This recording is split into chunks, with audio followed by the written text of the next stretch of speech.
Hello, everyone.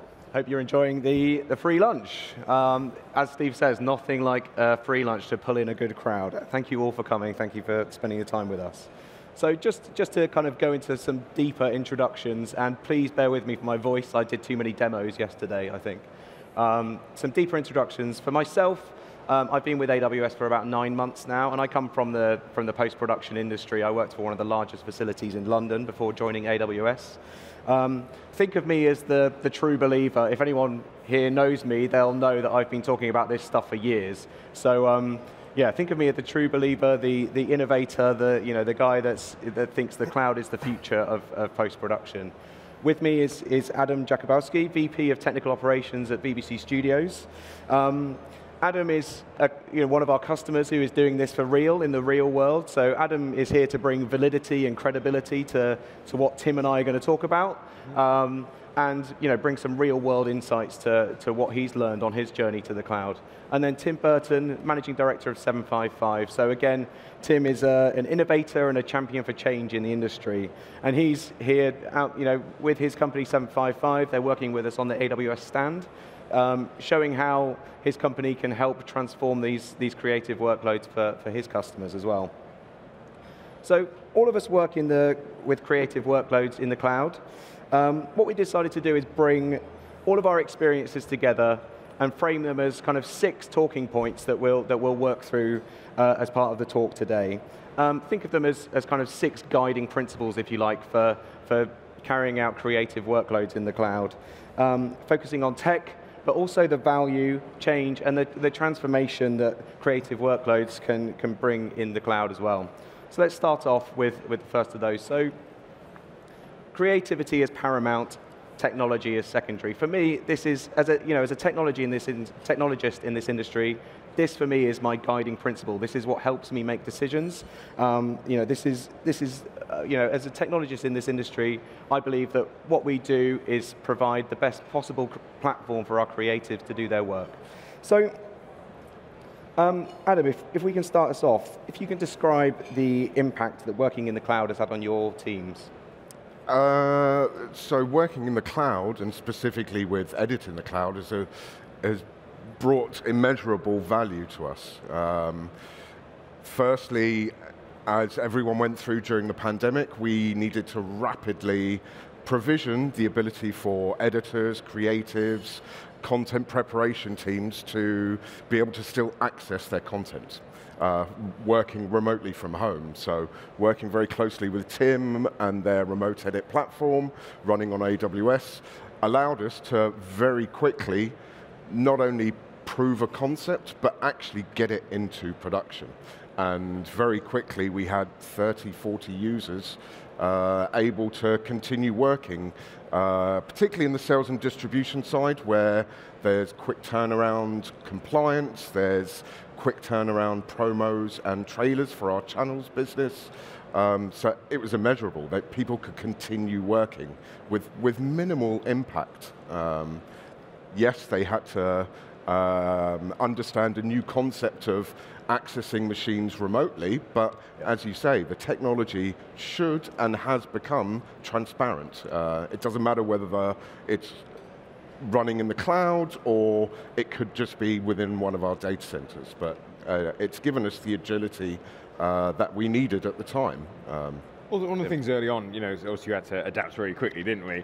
And when we started to kind of look at the pipeline, it was more cloud native than actually we thought, because you'd see an Aspera endpoint bringing content down and it landed in Television Center and we do some stuff with it. And then we dig into it a little bit further and we found, well, that data was already coming from the cloud. So we were able to take some kind of key tactical shortcuts and go, well, let's bring that straight into there, yes. Let's spin that up, let's add that in. And kind of the ability to iterate very fast was what was really important at the time.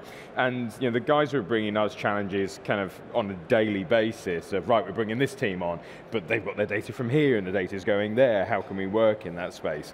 And the ability to build something out or proof it in a sandbox and then next day push it into production, that was we're able to skate ahead of where we needed to be very quickly. And we've kept that momentum. We have, and we're continually iterating and delivering further and further value.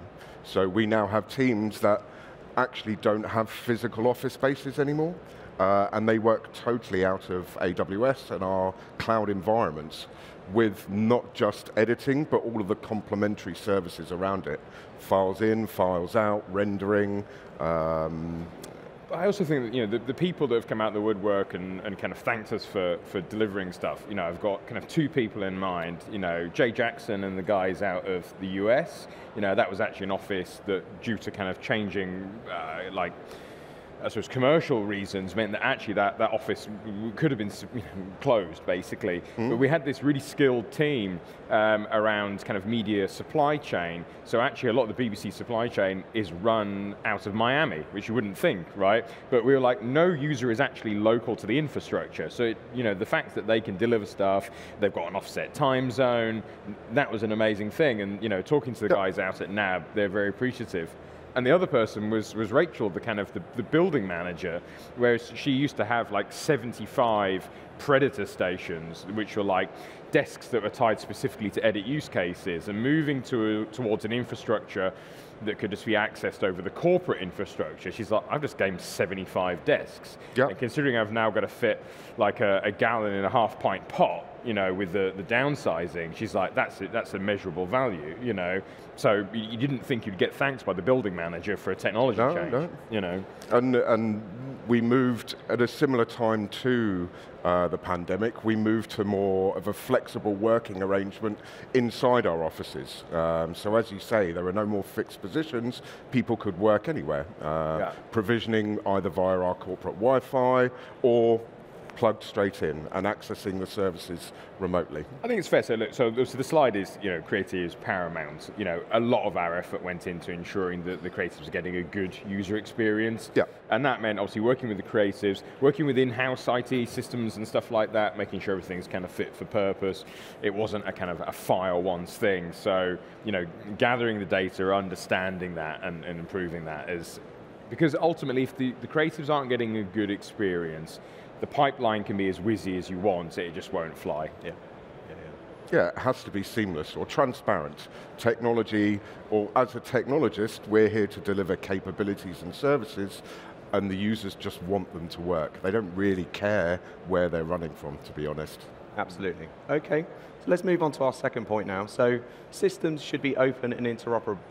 So I think all of us have talked about in our prep for this session, we talked about the need for cloud providers, technology providers in the industry to build open platforms, and how we can then build open solutions and services on top of those. What's your view, Adam, of the kind of marketplace in the industry, and how some of the solutions have come to market and really embraced this, but then there are others out there that have taken more of a lift and shift approach to working in the cloud? So we have a number of principles, and one of them being is we want to control and own our content. So we have all of our content managed by us in our S3 buckets, in dedicated edit storage in the cloud, and we want to be able to manipulate that ourselves, whether it is for creative services or whether it is as part of a wider supply chain. So we have to have that interoperability to allow other capabilities to pull and grab that content, share it with marketing people, share it with distribution, content prep, and so having, and there's still a way to go, I'd say, with certain vendors who are doing very, very interesting things, but they're sort of closed loops. It's their ecosystem, and you don't have the level of control you would want. Yeah. So there's definitely some way to go with the openness that we would like, and it's really having that core control over our content. And how important of that the custody and control of the content throughout the supply chain, throughout the post-production process, how important is that to you? As a content owner, how important to you is it that external vendors can come and work with your content rather than you having to distribute your content out to them? Yeah, well, one of the beauties of working with the cloud is you really want services to come to your content rather than distributing your content to whether it is a third party or not. So having that open ability for vendors to come and dip in or be told where the content is or given access to it is critical. Yeah, one copy in the S3 bucket, not 5 littered across West London. Or if we do have to duplicate that content, we know where, we know why, we know who, and we can revoke that. Yeah. Tim, sorry, go on. Go ahead. My background goes a little bit further back in the fact that years ago I did a technology startup called A-Frame, where we deployed it as a private cloud thing. And the problem we had with that, and what kind of just chewed up all the dev cycles, is every time a customer came to me and said, oh, we want to do this kind of service, we would have to build that. Because, okay, great, we had the data and our customer kind of thing, which turned out to be a mistake. Whereas in this space, Adam could come to me and say, look, I want to work with this other partner that does whatever they might do. They might do some kind of automated compliance or something like that. Then we can say, fine, well, let's find a demarcation point. I'll get the data to this point, or we'll give you a role, and we can focus on innovating what we do, and they can work in that space rather than having to be everything to all people, which you run out of bandwidth very quickly trying to be that. Yeah. Let's move on. So the future is here now. So in our prep for this, we talked a lot about this, the idea of buying a new car perhaps, where there's never the right time to buy a new car because there's always something coming along that's going to be newer, better, have more functionality on it, with it. Excuse me. Do you believe that businesses should wait for things like, we talk about the 2030 vision, the Movie Labs 2030 vision. Do you think businesses should wait for 2030, wait for this kind of panacea, or should they get started now? No, I'd certainly encourage them to start now. Even if you start with very basic simple edit or collaboration, that allows you to learn and test, fail. We've definitely had a number of failures and learning experiences along the way, but it moves the needle along to where our vision is of being able to be SaaS first in our technology choices, cloud native second, and only run workloads on premise if we have to. Yeah, absolutely. And Tim, many of the kind of creative solutions that we use today are kind of predicated on this idea of software application installed on a powerful workstation, pulling media in real time from some form of shared storage. Do you believe that lifting and shifting this way of working into the cloud is going to get us to where we need to be as an industry? It's an evolving landscape with this kind of stuff that, obviously some things are completely cloud native, run in a browser, but then they come sometimes with restrictions. You say, okay, well, can it deal with DNX 185? No, it can't. Has it got all the functionality of Media Composer or Premiere or Photoshop? No, it doesn't with it. The reality is that it's in between the two. If you're going to go with a straight lift and shift, so this is what my networking facility looks like, and I'm going to map that into EC2 and VPCs and stuff like that. Yes, it might functionally work. Is it going to operationally and commercially work? Maybe less so with it. So it's striking a balance, understanding it with it. But to your point of always waiting for a panacea and that kind of stuff, you kind of need to get in and also see how your workload, your operational thing meets the technology. Because I think it's safe to say that when people do these kind of paper exercises where they're kind of trying to kind of crystal ball gaze. What do you mean the problems? I need to fully understand this in Excel before we put the first step in. I think it's safe to say that all of our biggest challenges we had were ones that we would have never foreseen. And actually the ones that we thought were going to be the biggest problems just kind of slotted into place. And you don't get that until you actually get in and work with it. Now, my number one advice for this kind of stuff is proof of concepts, get in, get learning, because the key thing is that unlike, say, yesteryear where you're like, okay, I'm into a 6-figure sum to buy the networking and the shared storage at production scale, you can build at production scale for very little money, and you can prove out your production scale in a test account, take your learning from that and feed that back in. And crucially, you can get real data to put into your economics model, because that's maybe one of the biggest failures I have, is that people say to me, oh, Tim, I've got 40 workstations, I use 40 hours a week, that's 1,600, this, that, and the other. But when your entire economics model is predicated on anecdotal data, it just doesn't stack very nice. It becomes completely false, really. Whereas if you start measuring what you've got, doing POCs, and have a constant, I did a really good piece of work with ITV, where we just constantly kept feeding back in what we're getting out of the billing engine, putting that back in, reassessing that kind of stuff and honing it down, and you learn a lot along the way, and that's how you get to a mature environment. I'd slightly challenge the concept of a proof of concept. Okay, yeah. I think what's valuable for us as a business is actually having a minimum viable product, or what we like to call a minimum lovable product. So our users must want to be able to use it. And it should be, even if you're starting small, it should be production ready. You should be able to build on that basis, iterate and expand very quickly. So not something that you tear down, something that you grow. Well, I mean, that's exactly how we got to where you are. I think one thing we will both definitely agree on is that you don't want to write an RFI and I don't want to respond to it. Certainly not. Not when you can learn so much quicker for a lot less money. And prove the value quickly. And what of hybrid, Tim?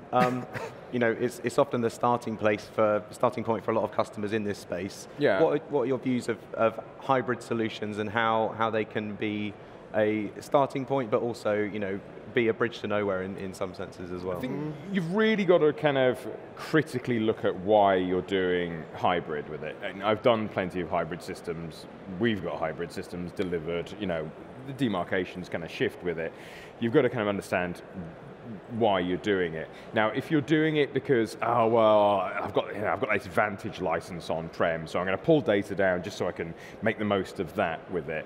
Or the biggest kind of path towards, I'm not going to say failure, but challenge, is where out of conservatism, people build these kind of weird hybrid pipelines where you end up with a design that no one else has done, so you're the guinea pig for it, and you've got all of the nuance of what you've got on-prem, all the nuance of what you've got in the cloud, and unfortunately, kind of complexity is like system to the power of complexity.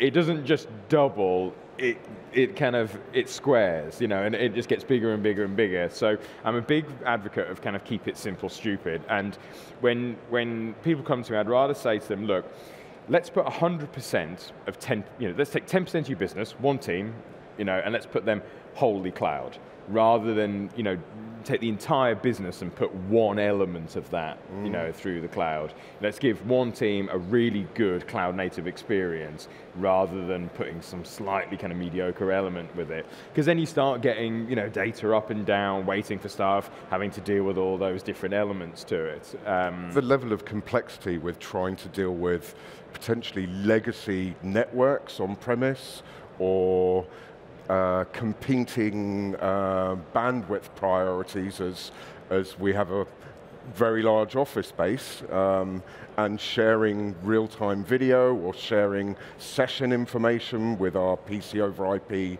pixel presentation of our... Tom put it, he called it the sunk cost fallacy, didn't it? Where there's this kind of remaining asset kind of thing, but then as you look at the cost and engineering and change to make use of that remaining asset, by the time you've done it, you've run that asset down anyway with it. And especially as, a lot of people are moving towards the cost of coffee network corporate model with it, where they're looking to downscale the amount of corporate infrastructure at edge. And if you're trying to put still heavyweight media infrastructure there, I'm sure Cisco are happy, but it's still a lot of complexity to manage in that space. So. And is there a call to action here for people in the room? Is there some advice to say don't get left behind, or is it more of a slow journey towards the cloud? Would you say? No, again, I would say embrace it, test and learn, try something small and expand. There are certain workloads that may not be suitable today, but things are advancing so quickly. So yes, seriously encourage encourage, test and learn. Have the cloud skills required to manage cost and have observability of what you're running, but don't let that scare you. There are good partners, there are good partners in AWS, good partners in the marketplace as well that can help you on that journey. I mean, you talk the minimum lovable product. It's kind of get in there and do speed dating, find your love with that kind of thing. You know, it's yeah, you know, swipe left, swipe right for, yeah, for what does work or doesn't work. Move on with stuff. Yeah. Okay, so let's talk about security. Security is fundamental, but not a blocker to creativity. So for I'm sure for everyone in the room, security at some point meant air gapping your systems from the internet, and only upgrading software on your systems when you absolutely had to. Finding that blend of things that work together, play nicely together in a air gapped environment isn't really a thing when you come to the cloud, and it isn't really a thing when you think about kind of industry approaches to security and content security, particularly now. It's not a thing on-prem anymore, right? Because half the licensing models require calling out to internet. I think the concept that your facility is like a submarine, that's sealed off and unfindable, it just isn't valid. Especially when you look at where the content's coming from. A lot of time we've spent a lot of time anyway. on security, haven't we? It's been a major part of how that works with it. Well, we have very high-profile brands. We have premium content of pre-TX content that we have to ensure is secure. And so the benefits of working within AWS and working with platforms like yourself, which is zero trust. That's where things should be moving towards. We don't want a hard perimeter and then brittle internals. We want that zero trust to go to our applications, running our edit workflows or our supply chain. Yeah, it's critical, really. I think there's two. I mean, obviously we use things like security groups to stop, east-west traversal and stuff like that. But the other thing that's, I think, when you've come from a tin background, and you're buying NASes and SANs and stuff like that, for many years we were bringing storage into one central piece with it. But obviously BBC, you've got your pre-TX and post-TX content. Obviously someone that's pre-TX has a much higher security piece with it. Now actually in the cloud, we don't just have one big storage piece with it, because you're in a consumption model. Whether you've got one bucket with everything in it or 5 with it spread around, the cost profile's the same with it. So we can kind of pick and choose the security profile and model based on what the content is and what that acts with it. Because unfortunately, security never comes without a level of inconvenience. It's inconvenient to do TFA or to do that kind of stuff with it. So we have to have a granular level of what's the right level of security for that specific use case, that workload, that team. Yeah, and it's still a journey, as there are applications and vendors that may not work within our current security principles or models, but generally people are moving towards the right direction. Single sign-on, so we've got a single identity, being able to map our user groups to groups in the cloud, so people only have access to what they should have access to. So the I don't know, sorry, single sign on that kind of stuff, it's like, winding me up, set me off with it. But the identity, so in a classic facility, edit one, this kind of stuff, the identity management kind of stopped at the door and people tapping in or signing in with it. That's not good enough anymore. We're at the point now where we're actually looking at packet telemetry, where we've got the user attached to the packet and we know what's kind of going on, because full audit logs. Yeah, because you can't trust that when someone's got a machine. Anecdotally, what I've found is when we've had customers where something's been used or misused, it's not that people have used the wrong service or gone to somewhere they shouldn't have. More often than not, it's they're using a service that they should use, just in a way that they shouldn't. So taking content and putting it to another cloud storage where that's not what was architected, but that is what is allowed for certain things, and that kind of traceability. And if you don't have a comprehensive suite of gathering where that data is and be able to go back in time and go, well, why did that happen? When did that happen? That kind of thing. Because you can't walk around a facility and look at what people on people's screens. That's one thing we have lost with the kind of the distributed workforce, is that organic, what's going on element to it. The elephant in the room is bringing all that data together so you can then have analytics. And if you do have that, you then get an easier ride with your colleagues in InfoSec, around, so they can understand that you are doing things to best practices, and it all just snowballs. You get more help, you unlock more services, and you can move faster. Work with your security teams, certainly. Some will only really be used to environments that are on-premise or traditional tin, like you say, or traditional networks. Work with them to let them understand, and it's less barriers to adoption. That's an interesting. So you talk about, some have only worked on-prem. There's also some that have only worked in the cloud, and then you get them two in the room, and you've got these kind of people that they've got this kind of very cloud ideological, everything can be a SaaS service, everything can be run in a browser.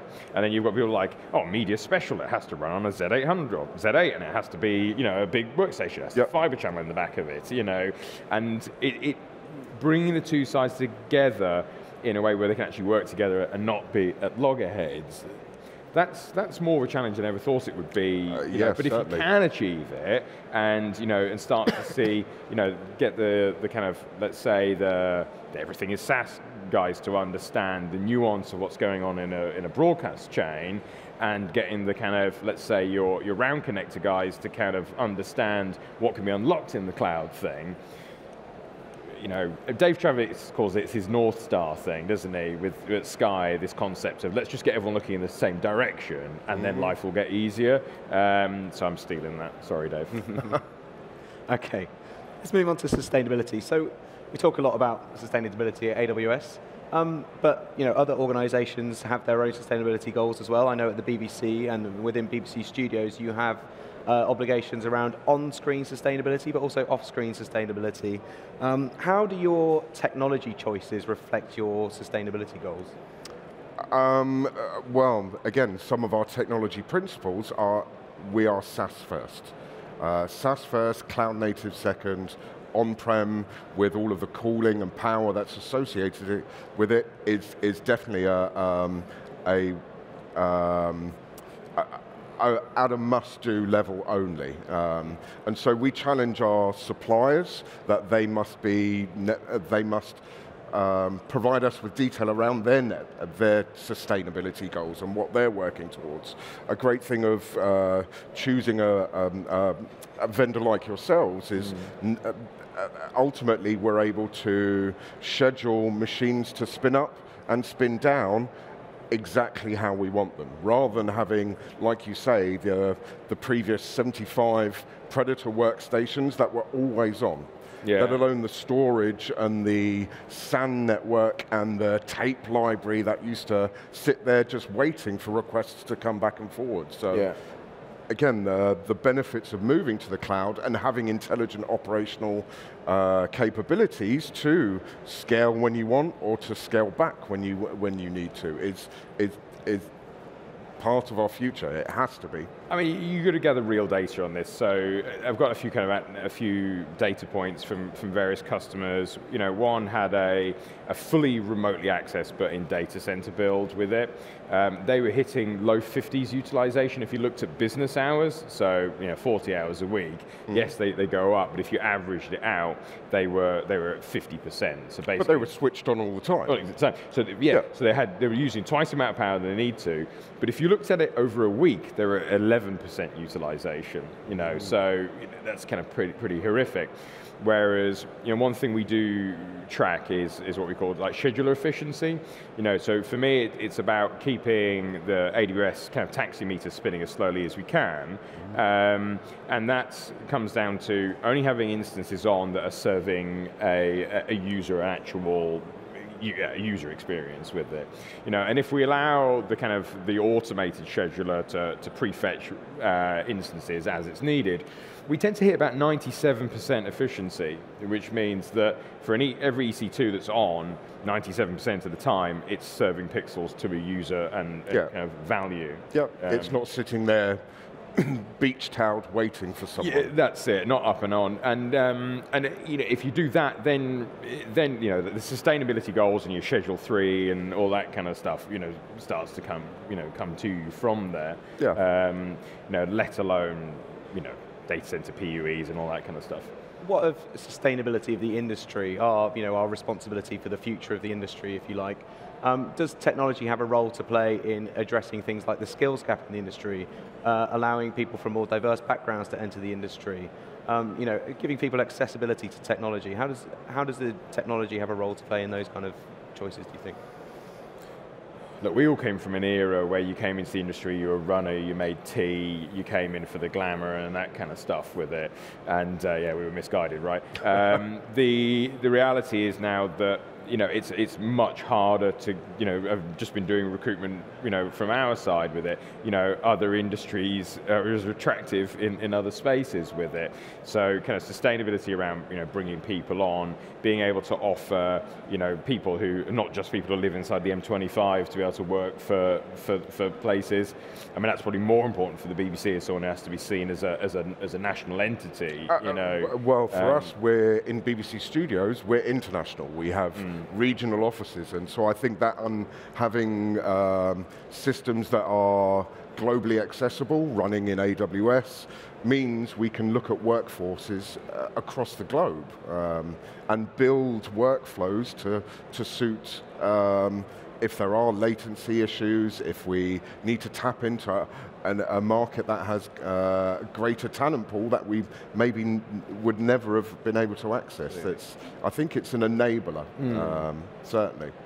But let's also look at some of the stuff that Rise are doing. We're talking about diversity and actually, keeping the women we have in the industry and stuff like that, is that, through technology, to be able to, it's really hard after maternity leave to get an on-ramp back into the industry if you've got people who expect you to be in the office 5 days a week because the technology precludes that kind of thing.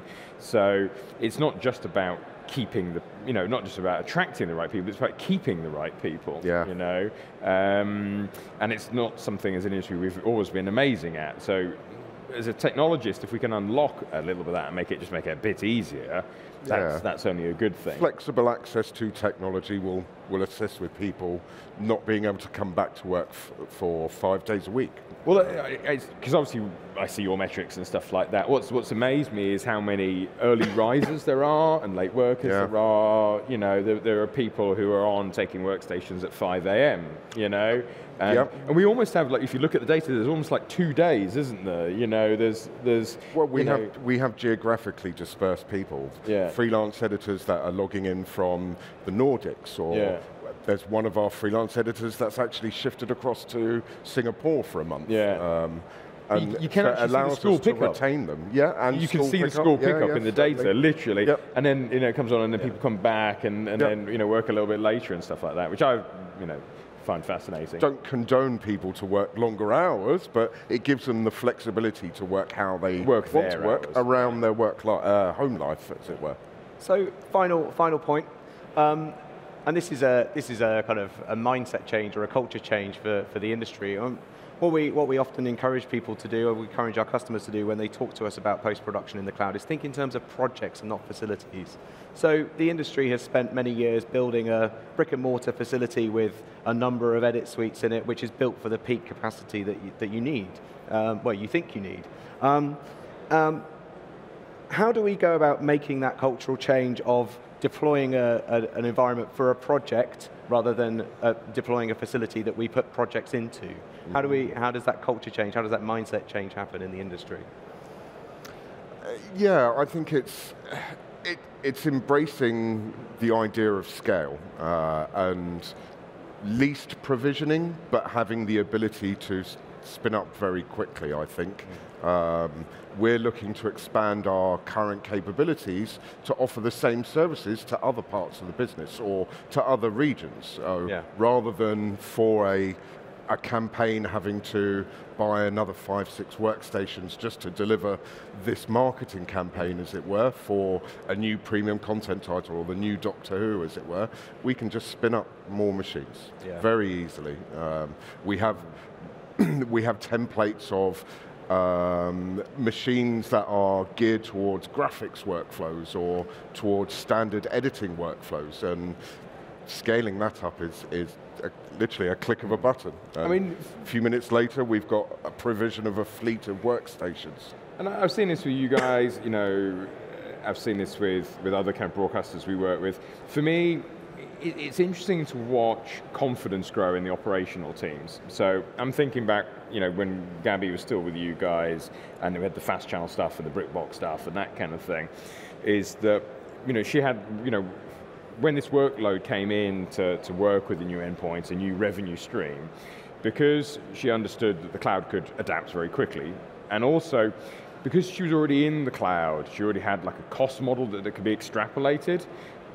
She was confident to put her hand up and say, my team can take that on, because I know what it's going to cost, because it's an extrapolation of what we've got, and I know we can switch it on very quickly. And even though it is, you know, bringing on another, I think, partner for you guys, or another kind of, you know, delivery point with it, it was only 3-4 months worth of work. You don't have to go out and buy infrastructure for that, you know. So it's starting operationally to think of it as like cost of sale to deliver work.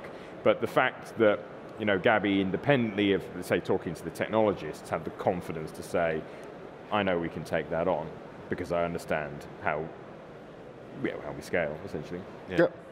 And descale, you know. Excellent, chaps. Thank you very much for your time. Thanks for all the insights. Thank you all for listening. I'm going to hand back over to Steve now. Thank you all very much. Fantastic.